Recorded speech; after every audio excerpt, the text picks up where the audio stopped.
Bonjour tout le monde et merci d'être venu à la troisième édition de ces webinaires euh, en collaboration entre Apida et Nowplay. Je m'appelle Maurizio Garzelli, je travaille pour Apida, je suis consultant principal pour tout ce qui est API Management. Et aujourd'hui, on va vous présenter avec Yacine de Nowplay. Bonjour à tous. Et ce webinaire fait partie de la série de webinaires qu'on a voulu créer ensuite à notre visite à API Days, Oui. où on a reçu beaucoup d'informations par rapport à ce que le client cherchait dans une, dans une industrie hybride de API management.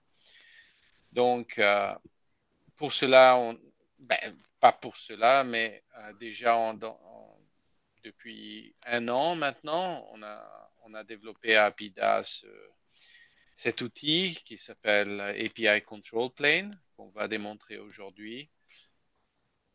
Et si on passe à la prochaine. Ah, tu as les trois. Donc, aujourd'hui, on va regarder, on va se concentrer sur la qualité et la sécurité des API. Les deux autres webinars, on s'est concentré sur les Shadow APIs et les Zombie APIs, donc des API qui ont des problèmes en tant que visibilité, en tant que d'utilisation, mais aussi on avait un webinaire de suite à comment utiliser le control plane et comment le control plane marche, où sont les quels sont les différents aspects de control plane. Maintenant, on va regarder en plus précis à comment on gère la qualité et la sécurité des API et quelles sont les règles qui sont en place et comment on peut les gérer pour, euh, ouais, pour définir si un API est bon ou pas au niveau de sécurité. Très bien, on passe à la prochaine. Voilà la liste des webinars qu'on a donnés et qu'on donnera. Il y en a un seul qui reste, qui est le 20 de mars, qui est en anglais et qui parle du même sujet qu'on va parler aujourd'hui. Si vous avez besoin d'une copie de ce webinaire, si vous avez envie de revoir le webinaire pour en connaître plus ou juste pour en savoir plus, vous pouvez toujours envoyer un mail à Peter Murch de Apida et il va pouvoir vous recontacter avec une copie de ce webinaire et même de la présentation si vous en voulez. En même temps, si vous avez envie d'essayer de tester le produit, encore une fois, Peter Murch peut vous aider à avoir un accès à la démo et donc comme ça, vous pouvez vérifier de vous-même la qualité du produit. Voilà, on passe à la prochaine. Voilà la solution. La solution de Control Plane vous permet donc, comme on disait, à, comme on disait dans les autres webinaires, à d'avoir une fenêtre commune sur toutes les API de votre compagnie, quoi que ce soit la technologie de gateway qui vient utiliser. Donc, pour l'instant, on couvre Broadcom, Apigee, AWS, Gravity, Microsoft, donc Azure. WSO2, Kong et IBM. Mais naturellement, dans le futur, on va voir de rendre cette liste un peu plus grande. Et ce que notre outil vous permet de faire, c'est de cataloguer les API pour les cataloguer et les gérer et gouverner, si ça peut se dire comme ça, Ça, c'est sécuriser et analyser. Voilà, gouverner, c'est un peu un grand mot, pas un gros mot, mais un grand mot. Mais bon, et ça vous permet donc de voilà, gérer la partie entre les API et vos clients. Les clients qui puissent être des clients qui développent des apps pour s'intégrer avec vos API ou pour les clients finaux, parce que vous pouvez voir à travers les statistiques si elles marchent, s'il y a des problèmes. Donc, si on passe à la prochaine, voilà, ça c'est une liste des compatibilités, donc qui, qui part de la découverte des API. Donc, quand vous connectez vous connectez cet outil à une des gateways, vous pouvez découvrir ce que sont les API qui sont là et qui résident sur la gateway.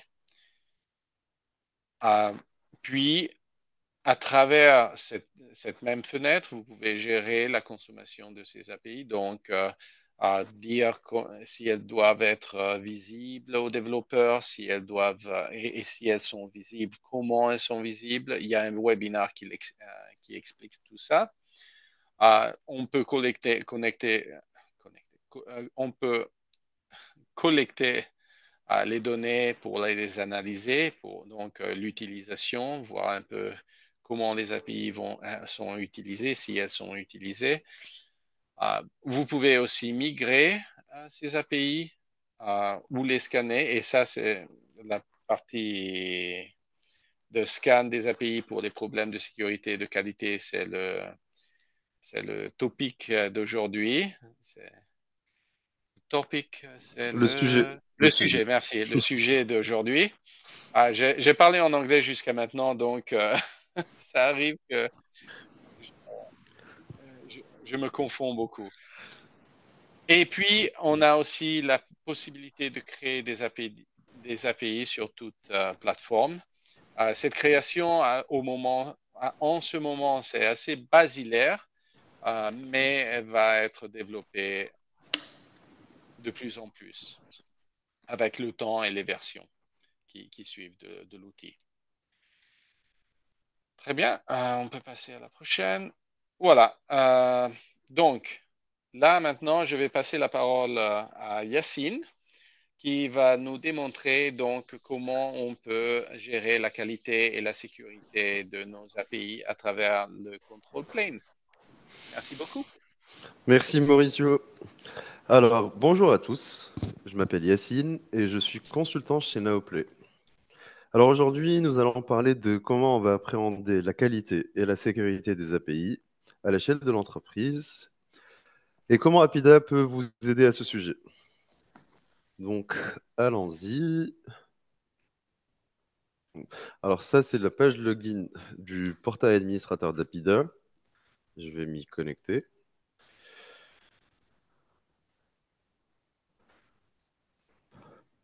Voilà. Alors, ça, c'est la page d'accueil du portail administrateur.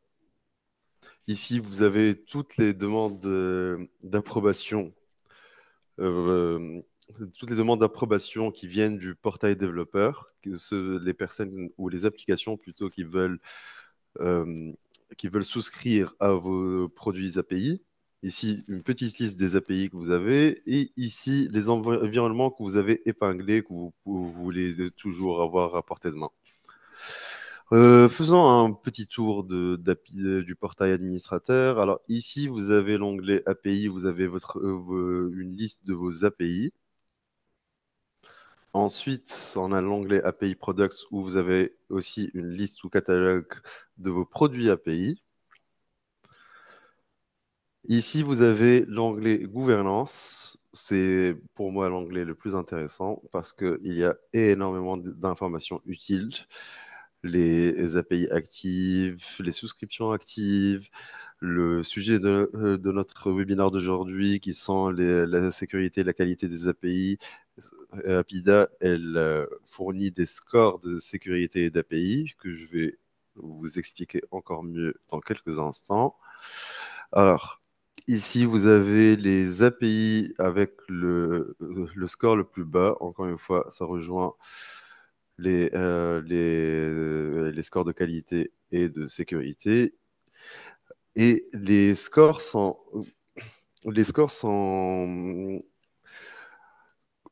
calculés en fonction d'un ensemble de règles définies, standards, définies pour la sécurité par l'OASP, comme vous voyez ici, et pour la qualité, ils sont définis par OpenAPI, comme vous le voyez ici.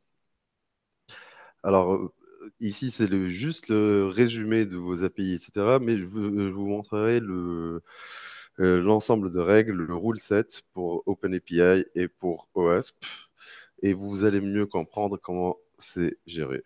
Vous, ici, on a les zombies et shadow APIs. Comme Mauricio l'a dit, on a déjà eu un webinaire dessus, mais vite fait, une zombie API est une API qui n'a pas été souscrite au bout des 90 jours, et une API cachée, ou Shadow API, est une API qui n'a pas de définition d'API ou d'OpenAPI spécification. Donc, si vous voulez voir pourquoi c'est utile, comment on peut gérer ça, etc., allez voir le webinaire qu'on a fait. Et, et ici, vous avez encore plus d'informations utiles sur les API produits, les souscriptions, etc.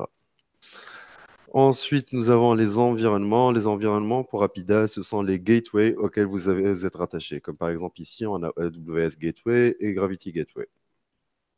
Ensuite, nous avons les applications avec lesquelles que vous allez utiliser pour souscrire aux API Products. Et ici, vous avez l'onglet configuration où vous allez gérer. Il n'y a pas un mot pour définir ce que vous allez gérer. Vous allez gérer absolument tout d'ici. Vos portails dev, parce que je dis bien vos, parce que vous pouvez en créer plus d'un. Et les rule sets qui sont utilisés pour calculer les scores de sécurité et de qualité des API. Alors, les rule sets définis par OASP et OpenAPI sont en quelque sorte des standards qu'on voudrait appliquer à nos API pour avoir des API standardisées, pour avoir des API bien définies et bien sécurisées. Alors, on fait ça en analysant le code de l'OpenAPI spécification en fonction de, comme je vous ai dit, des normes prédéfinies. Ça s'appelle le linting et ça aide les développeurs à maintenir la qualité du code, à améliorer sa lisibilité généralement et bien sûr, comme je vous le dis et je vous le redis depuis tout à l'heure, à respecter les bonnes pratiques de sécurité de qualité. On va faire un tour. Donc, vous pouvez ici mettre les organisations qui doivent avoir ce rule set. Ici, voyons voir par exemple cette règle-là. Sa sévérité, c'est une sévérité d'erreur. Pourquoi? Elle doit contenir les objets name, URL et email dans l'OpenAPI spécification, ce qui est très logique. Donc, je ne vais pas vous montrer les règles une à une. Sachez juste encore une fois que c'est OpenAPI qui a fait ces règles de linting. Ensuite, pour OASP, ce sont des règles de sécurité. Donc, par exemple, celle-là, les clés d'API doivent être opaques. Donc, et, on devrait les mettre dans les headers, les cookies ou les query param, pas à un autre endroit. etc. Donc, je vais vous montrer comment ça se profile. Ça, en vrai, prenons Hello World. Par exemple, comme vous voyez, on a un score de sécurité de 67 sur 100. C'est pas mal. Mais on doit toujours essayer d'atteindre le 100. Et un score de 95 sur 100 pour la qualité. Voyons les détails. Donc ici, par exemple, qu'est-ce qu'il nous dit? Voyons, ici la qualité, ils disent que les tags doivent avoir une description. Ok, vous voyez comme c'est en rouge. Et ici, ils disent par exemple que on devrait utiliser HTTPS et non pas HTTP. Voyons voir si on peut régler cela.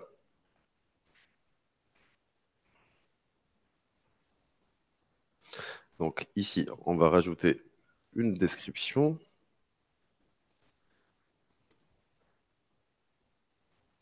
Euh,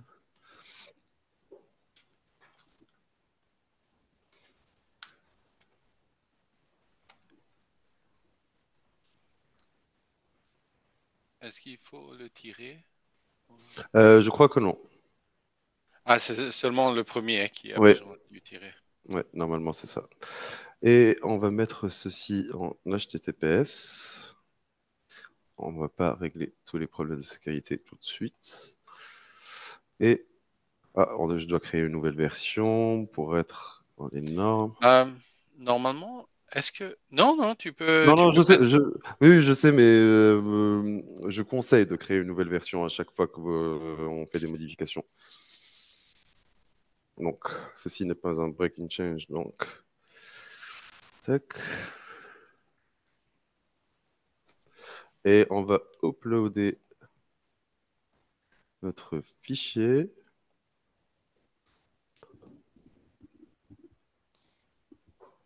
On voit déjà là, non, avec Ah, le pop-up qui disait qu'il est en train d'être contrôlé. oui, oui, oui, oui, oui, oui. D'ailleurs, on a un bouton ici, Validate API Specification. Au cas où, bien sûr, on sait tous que tout peut bugger. On peut le refaire si vous voulez. Hop. Ensuite, donc, génial. La qualité, c'est en vert. Et la sécurité, déjà, on voit ici que ce n'est plus rouge. On a réglé cela. On va voir dans l'overview, 72 sur 100, 100 sur 100. Magnifique. Ensuite, comme je vous l'ai montré tout à l'heure dans la gouvernance, ce que vous voyez dans la gouvernance dashboard, c'est la moyenne des scores de sécurité et de qualité pour toutes les API. Donc, vous comprenez bien que l'anglais gouvernance, c'est vraiment la manière de centraliser les informations que vous devez savoir pour toutes les API de votre entreprise à travers toutes vos gateways. Donc, encore une fois, à travers toutes vos gateways. Donc, imaginez la puissance. Et en fonction de vos scores, vous allez établir des protocoles pour améliorer de manière automatique ces scores-là. Je pense que j'ai fait le tour. Euh, Si vous avez des questions jusqu'à présent, vous pouvez les poser à Mauricio ou même à moi. Vous êtes les bienvenus. Merci, merci de m'avoir écouté. Merci Yacine, c'était vraiment bien. C'était vraiment, vraiment super. Merci. Voyons voir s'il y a des questions. Là, il y a quelqu'un qui demande pourquoi est-ce que l'organisation a 34% sur dans le- dans la démo. Parce que c'est une démo. Voilà, exactement. C'est seulement une démo, c'est pour démontrer que, en effet, le rule set marche. C'est-à-dire que si on contrôle quelque chose, ça marche, ça contrôle et ça va donner un score basé Ah, sur ce qui est. d'ailleurs, Mauricio, j'ai oublié de montrer quelque chose, si tu me Oui, permets. vas-y, vas-y. Et c'est le fait qu'on peut créer nos propres rule sets. Donc, comme on a C'est fait vrai, ici. oui. Donc, En effet, il y avait quelqu'un qui demandait exactement ça. Est-ce qu'on peut modifier ou ajouter des rule sets? oui, oui, oui, oui, oui, c'est pour ça que je m'en suis rappelé. Donc, par exemple, ici, les tags doivent avoir une description. Euh, Chez Naoplay, vraiment, on doit documenter tout. Vraiment, on préconise la documentation, être le plus explicite possible pour faciliter le travail de, la, de tout le monde dans le processus de développement. Et euh, en effet, ça pourrait être utile parce de montrer peut-être où on peut avoir une idée de comment créer un rule set. Sur le knowledge base, Alors, je crois qu'il y a écrit dans... d'ailleurs, mais directement, je peux vous montrer ce que c'est qu'un rule set. Donc Voilà. ça, c'est notre rule set. C'est juste un YAML. Donc, encore une fois, vous avez une documentation extrêmement riche d'APIDA qui va vous guider pour faire tout cela. Vraiment, ça m'a pris 15 minutes pour faire ça. Disons 20 minutes avec la documentation. Donc ça, c'est vos règles. Et ensuite, leur définition, elle est à l'intérieur.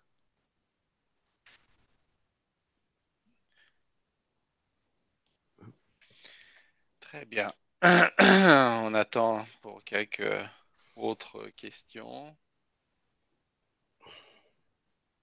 Mais juste, est-ce que... euh, oui, on peut éditer, on peut changer des rule sets qu'il y a, les rule sets qu'il y a, si je me rappelle bien. Je crois que pour le WASP et l'OpenAPI, il faut les copier et les remettre. Parce que Voilà.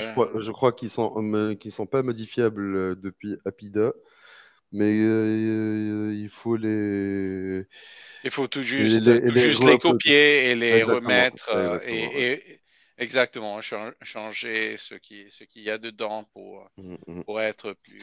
Et les custom rule set ont la priorité. Donc, s'il y a une règle qu'on a définie nous et une règle qui est définie par OASP ou OpenAPI qui sont en conflit, les nôtres sont en prioritaire. Ouais, ouais. Donc, il y a quand même un ordre de rule set. Ouais, très bien. On a encore 2 minutes. S'il y a quelqu'un qui a d'autres questions, naturellement, c'est vendredi, donc les gens sont un peu fatigués Et ils ont faim, et, j'imagine, à cette et ils heure-ci. ont faim.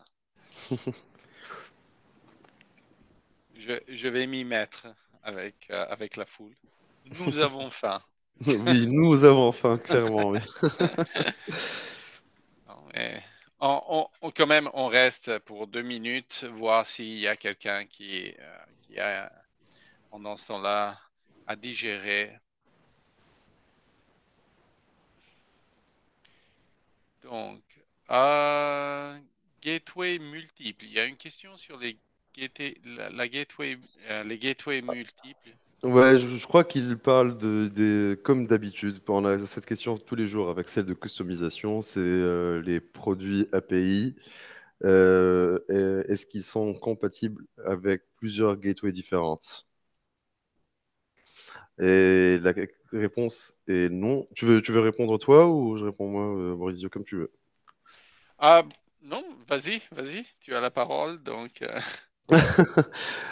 Pour un API produit, pour le moment, je vais parler à la place d'Apida, il n'y a pas la possibilité de faire des API produits cross environnement, cross gateway. Mais Mauricio va vous le confirmer, ils sont en train de travailler dessus. oui, exactement. Donc, en ce moment, on peut seulement créer un produit API qui contient des API qui viennent de la même technologie. mais on est en train de travailler sur un moyen pour que ça s'extende, ça devienne quelque chose de plus général. Donc, le produit API, ça sera quelque chose de beaucoup plus général. C'est tout simplement parce que les règles de gestion des API, gestion des appels d'API sont,